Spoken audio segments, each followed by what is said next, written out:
सिरसा जी मेरे साथ जुड़ गए हैं। सिरसा जी, आप एक राजनीतिक व्यक्ति हैं और इतने बड़े अकाली दल के नेता हैं, आप नंबर 2 नंबर 3 के नेता हैं अकाली दल में। क्यों आपको लगा कि आप एनसीबी के पास जाएं और इसकी जांच करें?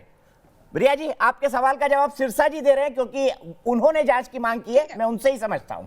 सिरसा जी।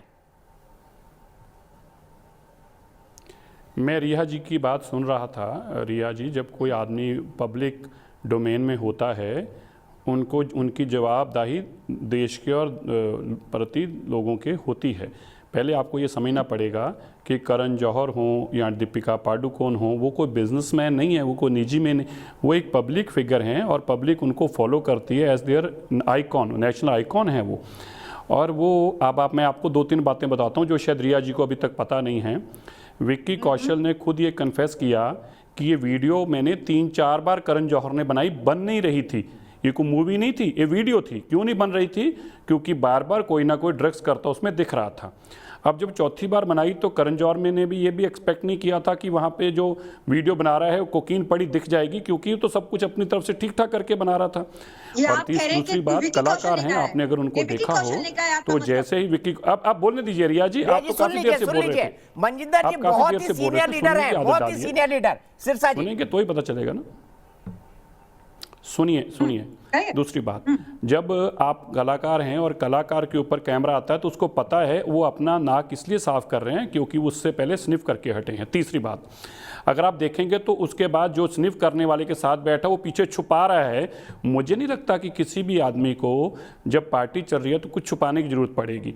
एंड लास्टली एंड फाइनली, मैं तो मानकर चलता हूं कि हर आदमी को जब तक प्रूव ना किया जाए वो गिल्टी नहीं हो सकता, वो गुनाहगार नहीं हो सकता, और हर एक को बेनिफिट ऑफ डाउट है। अब आप रिया जी मुझे एक बात बता दें कि अगर यही वीडियो कुछ पॉलिटिशियंस की एक पार्टी की एक पॉलिटिकल पार्टी की वीडियो बनी होती और उसी तरह लोग यहाँ पर बैठे होते तो क्या आप लोग ये सवाल करके देश उनसे सवाल नहीं पूछता? उनसे पूछता। और लास्टली मैं आपको एक बात और बताऊं, मैंने ना तो कहा कि इनको जेल में डालो, ना तो मैंने कहा कि इन पे मुकदमे दर्ज, मैंने तो कहा इस केस को इन्वेस्टिगेट करो, इसकी छानबीन होनी चाहिए। तो फिर छानबीन से महाराष्ट्र की पुलिस क्यों भागी? मुंबई की पुलिस को ऐसी क्या प्रॉब्लम हुई? कोई इलेक्टेड एमएलए के लेटरेट पे दी हुई लेटर के बावजूद छानबीन करने की जरूरत नहीं समझी। आप सुनिए जी, आप सुनिए। रिया डिसूजा जी, आप समझिए पहले। सुनिए जी, आप सुनिए। आप तो सुनने के लिए आए नहीं ना यहाँ पे। जुरिडिक्शन मुंबई का बनता है, सुनने के लिए आए नहीं यहाँ पे। एनसीबी लोकल की चीज इन्वेस्टिगेट नहीं करती है। रिया जी समझिए, हमने तो एनसीबी को कंप्लेंट की नहीं थी।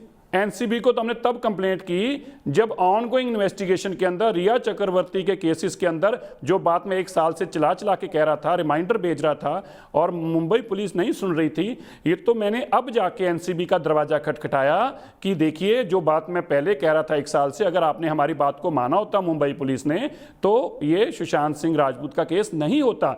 लेकिन कोई बात नहीं, देर आए दुरुस्त आए, अभी भी आप इसकी कार्रवाई करिए क्योंकि आप इन्वेस्टिगेशन कर रहे हैं। तो मैं आपसे ये आग्रह करता हूं कि आप इस केस को भी इन्वेस्टिगेट किया। आज भी मैंने ये नहीं कहा कि करण जौहर को जेल में डाल दीजिए या दीपिका, मैं आज भी नहीं कह रहा, मैं कह रहा हूं इसकी इन्वेस्टिगेशन हो। और लास्टली मैं आपको ये बड़े शब्द अपने कन्विक्शन के साथ कहना चाहता हूं, अगर मैं गलत हूं उनमें से कोई बोलता क्यों नहीं? क्योंकि गलत वो हैं, गलत मैं नहीं हूं। और अगर एनसीबी, उनको तो खुद कहना चाहिए था क्योंकि इतने बड़े इल्जाम लग रहे हैं कुछ बॉलीवुड के कुछ लोगों के ऊपर और हमारी वीडियो भी जनतक हो रही है और पहले भी हुई थी। चलो तब तो हमसे गलती हुई, आज हम कहते हैं बिल्कुल इस वीडियो को इन्वेस्टिगेट करना चाहिए और जहां भी हमारी जरूरत पड़ेगी हम सामने आके आपको सहयोग देंगे। तो आप नेशनल आइकॉन हैं। आप एक बात पे टिके रहिए ना। आप पहले बोल रहे हो कि आप इल्जाम नहीं डाल रहे हो करण जौहर पे, दीपिका पे, गलत इसलिए क्योंकि भाग रहे हैं, भाग रहे हैं वो। कहीं गलत दिखा रिया जी, कहीं गलत दिखा। मैं शुभ्रा के पास चलता हूँ, वो सिर्फ ये कह रहे हैं कि इन्वेस्टिगेट हो जाए, तब भी इन्वेस्टिगेशन नहीं हुआ था। अब एनसीबी इन्वेस्टिगेट कर ले, वो सिर्फ इतना कह रहे हैं, वो किसी पे इल्जाम नहीं डाल रहे हैं। जिस बात को लेके मुकेश खन्ना जी को कंफ्यूजन हुआ था, शायद मेरे यहाँ वेबसाइट पे कुछ गलत डाला हो।